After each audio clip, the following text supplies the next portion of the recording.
15 जून 2019 शनिवार की सुबह की बात है। कुछ लोग नहर के किनारे घूम रहे थे। तभी उनकी नज़र सूखी नहर में पड़ी एक महिला पर पड़ी। महिला को ऐसी हालत में देखकर लोग इधर उधर खिसक लिए, लेकिन गांव नंदपुर के रहने वाले कुलदीप माहेश्वरी ने हिम्मत जुटाते हुए इसकी सूचना रामनगर कोतवाली को दे दी। सूचना मिलते ही कोतवाली प्रभारी रवि कुमार सैनी पुलिस टीम के साथ बताई गई जगह पर पहुंच गए। वहां पहले से ही कुछ लोग जमा थे। महिला की लाश नहर में पड़ी थी और उसके हाथ पांव बंधे हुए थे। उसकी पहचान मिटाने के लिए उसके चेहरे को भी जलाने की कोशिश की गई। कोतवाली प्रभारी ने यह सूचना अपने अफसरों को दे दी। घटना की सूचना पर एएसपी, सीओ तथा फॉरेंसिक टीम भी वहां पर पहुंच गई। पुलिस अधिकारियों ने मौका मुआयना किया। महिला की लाश के पास एक तौलिया, एक चादर और एक रुमाल पड़ा था। महिला का चेहरा इतने बुरे तरीके से झुलसा हुआ था कि उसे पहचान पाना मुश्किल था। सबसे पहले पुलिस ने नहर में सीढ़ी लगाकर शव को बाहर निकाला। युवती से लाल रंग की कमीज और सलवार पहन रखी थी। मौका मुआयना करने पर जाहिर हो रहा था कि उसकी हत्या कहीं दूसरी जगह करके लाश वहां डाली गई है। पुलिस ने वहां पर मौजूद लोगों से उसकी शिनाख्त करानी चाहिए, तो कोई भी मृतका को पहचान नहीं सका। उसी वक्त चिल्किया का रहने वाला छोटे नाम का एक व्यक्ति वहां पहुंचा और उसने पुलिस को बताया कि उसकी बीवी पिछले 4 महीने से लापता है, जिसकी गुमशुदगी वह थाने में दर्ज करा चुका है। पुलिस ने नन्हे को लाश दिखाई तो उसने कहा कि वह उसकी पत्नी की लाश नहीं है। छोटे ने पुलिस को बताया कि उसकी बीवी के हाथ पर उसके नाम का टैटू गुदा हुआ है, लेकिन उस महिला के किसी भी हाथ पर कुछ नहीं गुदा हुआ था। काफ़ी प्रयास के बाद भी जब उस महिला की शिनाख्त नहीं हो पाई तो पुलिस ने अपनी कार्यवाही आगे बढ़ाते हुए शव को मोर्चरी में रखवा दिया। इसके बाद पुलिस उसके फ़ोटो लेकर आसपास के क्षेत्र और स्थानीय होटलों में जाकर उसकी शिनाख्त कराने की कोशिश में लग गई, लेकिन कोई फ़ायदा नहीं हुआ। इस पर पुलिस ने युवती की शिनाख्त के लिए समाचार पत्रों में उसका फ़ोटो छपवाया और साथ ही पैम्फलेट्स छपवाकर सीमा से सटे जिलों और दिल्ली में लगवा दिए गए। मृतका की शिनाख्त के लिए पुलिस इधर उधर हाथ पांव मारती रही। इसी दौरान 22 जून 2019 को दिल्ली के भजनपुरा का रहने वाला अंकित शर्मा रामनगर कोतवाली पहुंचा। अंकित शर्मा ने पुलिस को बताया कि अखबार में जिस महिला की लाश का फोटो छपा है वह उसकी बीवी जन्नत निखत अंसारी से मिलता जुलता है, जो चिल्किया में किराए का कमरा लेकर अकेली रहती थी। पुलिस ने अंकित शर्मा को मोर्चरी में रखी युवती की लाश दिखाई तो उसने उसकी शिनाख्त अपनी बीवी जन्नत निखत के रूप में की। लाश की शिनाख्त हो जाने पर पुलिस ने राहत की सांस ली, लेकिन पुलिस इस बात को लेकर काफ़ी हैरान थी कि अंकित ब्राह्मण है और उसकी बीवी मुस्लिम। पुलिस को अंकित पर ही शक हुआ कि कहीं उसी ने या उसके परिवार वालों ने जन्नत के दूसरे समुदाय के होने की वजह से उसे मौत के घाट तो नहीं उतार दिया। अपना शक दूर करने के लिए पुलिस ने अंकित शर्मा से इस मामले में पूछताछ की, लेकिन अंकित बेकसूर लगा और पूछताछ करने पर पूरी जानकारी होने के बाद अंकित शर्मा ने पुलिस को एक लिखित तहरीर देते हुए बताया कि मुझे अपनी पत्नी की हत्या का शक उसी के जीजा सोनू पर है, जो रामनगर में ही रहता है। अंकित की तहरीर पर पुलिस ने सोनू के खिलाफ रिपोर्ट दर्ज कर उसकी तलाश शुरू कर दी। इसी दौरान पुलिस ने अंकित शर्मा से विस्तृत जानकारी लेते हुए इस मामले से संबंधित सारे तथ्य जुटा लिए। पुलिस सोनू के ठिकानों पर पहुंची तो वह अपने घर से फरार मिला। कई पुलिस टीमें उसकी तलाश में लग गईं। 22 जून की शाम को पुलिस को एक मुखबिर ने सूचना दी कि सोनू इस वक्त चोर पानी स्टोन क्रैशर के पीछे छुपा हुआ है। पुलिस ने उस जगह की घेराबंदी करके सोनू को हिरासत में ले लिया। कोतवाली में उससे पूछताछ की गई तो एक चौंका देने वाली सच्चाई सामने आई, जो कॉल गर्ल रैकेट से जुड़ी हुई थी। उत्तराखंड के जिला नैनीताल से 56 किलोमीटर दूर पहाड़ों पर स्थित है रामनगर। यह आबादी के हिसाब से छोटा शहर ही सही, लेकिन सदियों से पर्यटकों के लिए पसंदीदा पर्यटन स्थल बना हुआ है और इसकी वजह वनों और पहाड़ों वाला रमणीक स्थल तो है ही, लेकिन इससे भी बड़ी वजह यह है कि जिम कॉर्बेट नेशनल पार्क, जहां शेर और हाथी जैसे जीवों को खुले जंगल में घूमते देखा जा सकता है।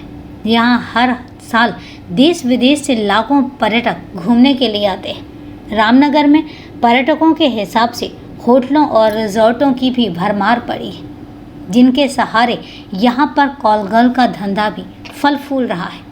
सोनू सैनी रामनगर के चोरपानी इलाके में स्टोन क्रैशर के पीछे रहता था। शादी से पहले वह आवारा और झगड़ालू प्रवृत्ति का था और उसकी हरकतों से आजिज आकर उसके पिता पूरन सैनी ने उसकी शादी उत्तर प्रदेश के अमरोहा शहर के मोहल्ला रफतपुरा की रहने वाली मीना से कर दी। पूरन सिंह को उम्मीद थी कि वह शादी के बाद सुधर जाएगा, लेकिन शादी के बाद वह और भी ज़्यादा बिगड़ गया। उसके कई औरतों से अनैतिक संबंध हो गए। अपनी मोटी कमाई वह अपने इस शौक में उड़ाने लगा और बाद में वह धीरे धीरे जिस्म फरोशी के धंधे में उतर गया। यह काम करते हुए वह ऐसी कई औरतों के संपर्क में आ गया जो पहले से देह व्यापार से जुड़ी हुई थी। सोनू उनके साथ मौज मस्ती करने के अलावा उनके लिए ग्राहक भी लाने लगा और ग्राहक लाने पर उसे भी दलाली के रूप में कमाई होने लगी थी। सोनू इस धंधे में पड़कर बहुत खुश था। कुछ समय बाद उसकी पत्नी भी उसके इस धंधे से वाकिफ हो गई। घर में बिना करे धरे पैसा आए तो किसे बुरा लगता है। घर की बड़ी आमदनी को देखते हुए उसकी बीवी भी उसके रंग में रंग गई। बीवी ने उसके इस धंधे में भागीदारी करनी शुरू कर दी और फिर तो वह बिना किसी खौफ के ग्राहकों को अपने घर पर बुला लेता था और मोबाइल से फ़ोन करके कॉल गर्ल्स को भी वहीं आने को कह देता था। उसका यह धंधा बिना किसी रुकावट के काफ़ी समय तक चलता रहा, लेकिन जब गांव वालों को उसकी कारगुजारी का पता चला तो उन्होंने विरोध किया। गांव में सोनू की इस पोल का खुलासा होते ही हंगामा हो गया। इसे लेकर उसकी गांव वालों ने मारपीट भी कर दी। कई बार मारपीट होने पर यह मामला थाने तक पहुंचा तो सोनू फरार हो जाता था। बाद में उसने रामनगर के पास पीरू मदारा में किराए पर कमरा ले लिया। उसने वहां पर रहकर फिर से देह व्यापार की दलाली का काम शुरू कर दिया और इसी धंधे के दौरान उसकी मुलाकात उत्तर प्रदेश के जिला बिजनौर के कस्बा नूरपुर की रुखसार उर्फ प्रिया से हुई। प्रिया देखने में बहुत खूबसूरत थी। पहली मुलाकात में ही सोनू का दिल प्रिया पर आ गया। उसने प्रिया को अपनी मीठी मीठी बातों में फंसाकर उसके साथ शादी कर ली और समय के साथ साथ रुखसार भी उसके 2 बच्चों की मां बन गई। पैसों के लालच में उसने रुखसार को भी इस धंधे में लगा दिया। रुखसार की एक छोटी बहन थी, जन्नत निखत, जो अपनी अम्मी सलीमा के साथ दिल्ली के भजनपुरा इलाके में रहती थी। रुखसार की अम्मी सलीमा पहले से ही देह व्यापार से जुड़ी हुई थी। सलीमा हालांकि दिल्ली में रहकर अपना धंधा चला रही थी, लेकिन वह जानती थी कि यह काम रामनगर जैसे क्षेत्र में ज़्यादा फलेगा फूलेगा और यही सोचकर उसने अपनी बेटी रुखसार के पास आना जाना बढ़ा दिया। सोनू उसे पहले से ही जानता था। सोनू के संपर्क में आने के बाद उसने दिल्ली से रामनगर तक इस धंधे से जुड़ी युवतियों की सप्लाई का काम शुरू कर दिया। अंकित शर्मा दिल्ली के भजनपुरा इलाके में सलीमा के घर के सामने ही रहता था। आमने सामने रहने के कारण सलीमा ने अंकित शर्मा से जान पहचान बढ़ा ली और उसी दौरान अंकित की मुलाकात जन्नत निखत से हुई। जन्नत देखने भालने में खूबसूरत थी। जन्नत की खूबसूरती अंकित को ऐसी भाई कि वह उसे दिल दे बैठा और इतना ही नहीं बल्कि शादी करने को भी तैयार हो गया।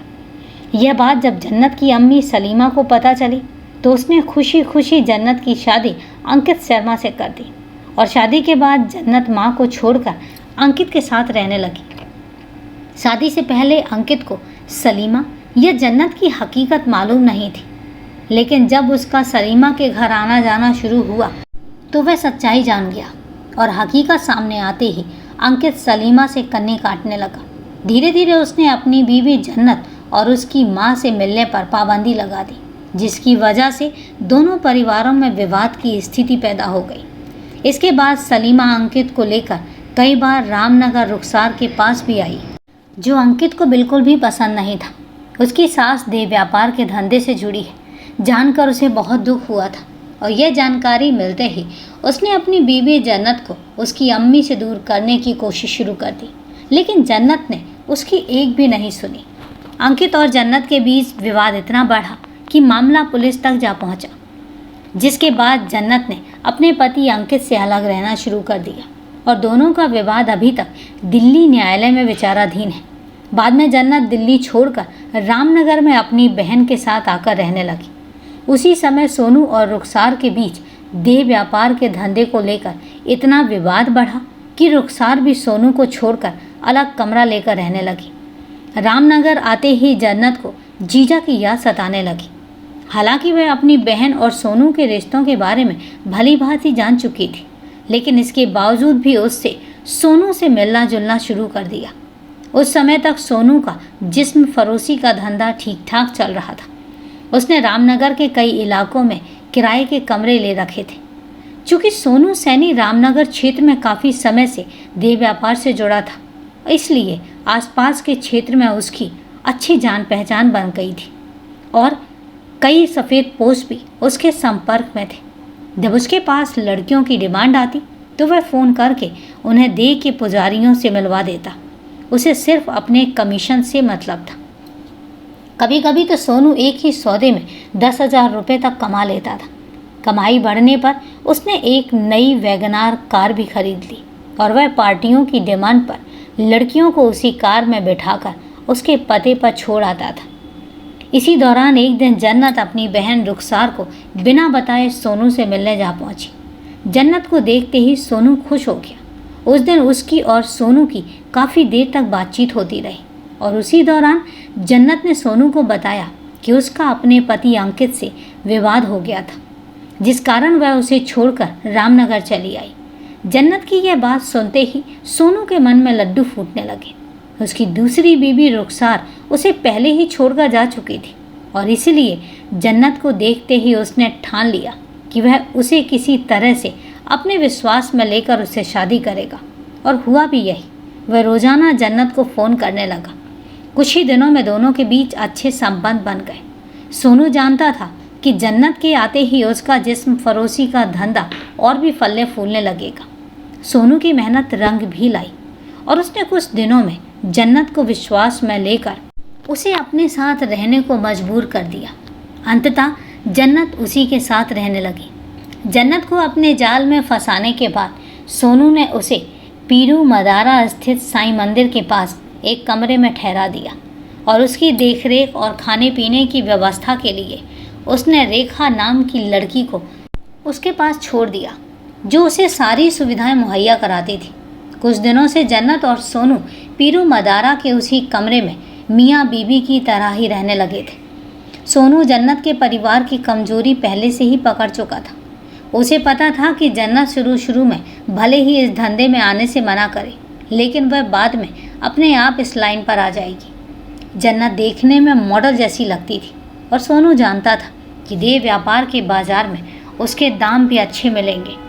यही सोचकर उसने जन्नत की मजबूरी का लाभ उठाते हुए उसे दलदल में धकेलने की कोशिश की, लेकिन अंकित के साथ शादी करने के बाद वह फिर से उस दलदल में नहीं फंसना चाहती थी। सोनू ने उसे समझाने की कोशिश की और वह सीधे सीधे रास्ते पर आ जाए, लेकिन जब वह उसके बहकावे में नहीं आई तो उसे दूसरा रास्ता अख्तियार करना पड़ा। उसने कई रहीशों को उसके फ़ोटो भेज रखे थे, जिसके लिए उसे मुँहमांगी रकम भी मिली थी। सोनू ने एक दिन उसे कोल्ड ड्रिंक में नशे की गोली डालकर पिला दी।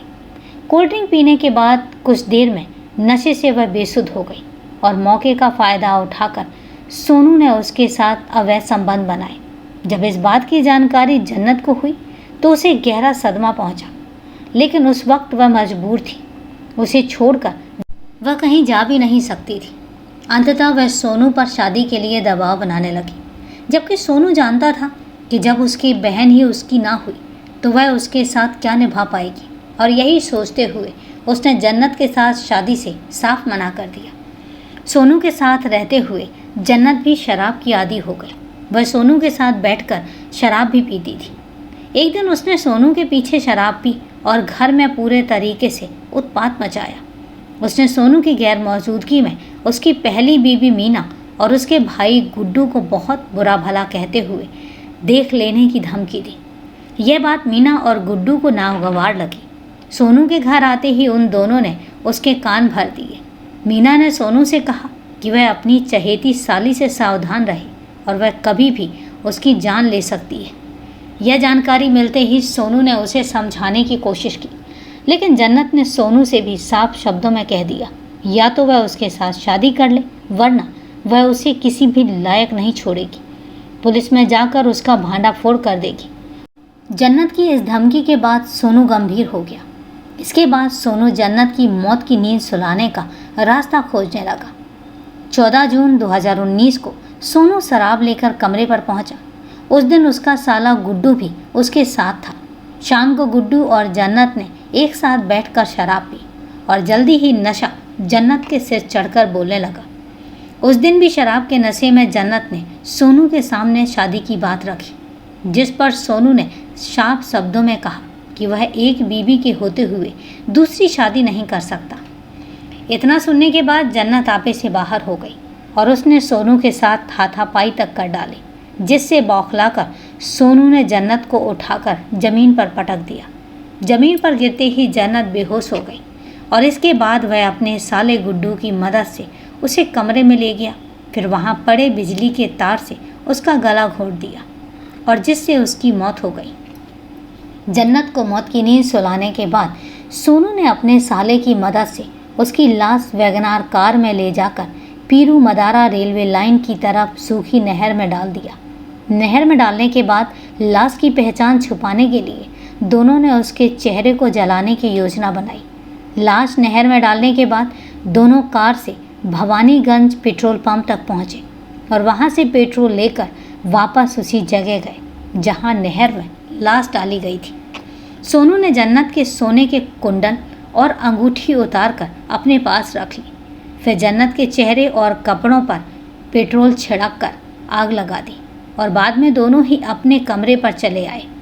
यह संयोग ही रहा कि मृतका के चेहरे और उसके कपड़ों पर पेट्रोल डालने के बाद भी ना तो पूरी तरीके से उसका चेहरा जल पाया था और ना ही उसके कपड़े, जिसके आधार पर ही उसकी पहचान हो पाई थी, वरना जन्नत की मौत राज बनकर रह जाती। सोनू ने अपनी पहली बीवी मीना के अलावा 2 और बीवियां रखनी चाही। वह सभी को देह व्यापार में उतारना चाहता था, लेकिन उसकी यह मंशा पूरी नहीं हो सकी।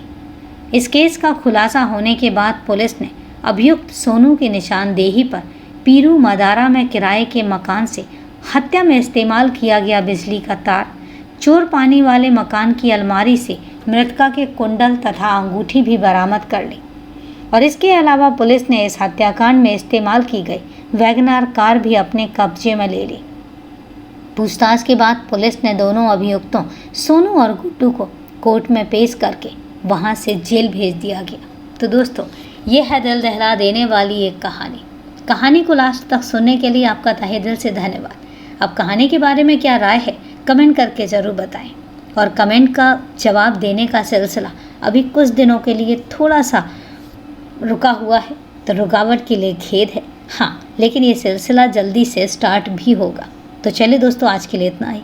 कल फिर मिलते हैं क्राइम की एक सच्ची कहानी के साथ। तब तक के लिए सेफ रहें, सुरक्षित रहें और अपना ध्यान रखें। जय हिंद दोस्तों, जय भारत।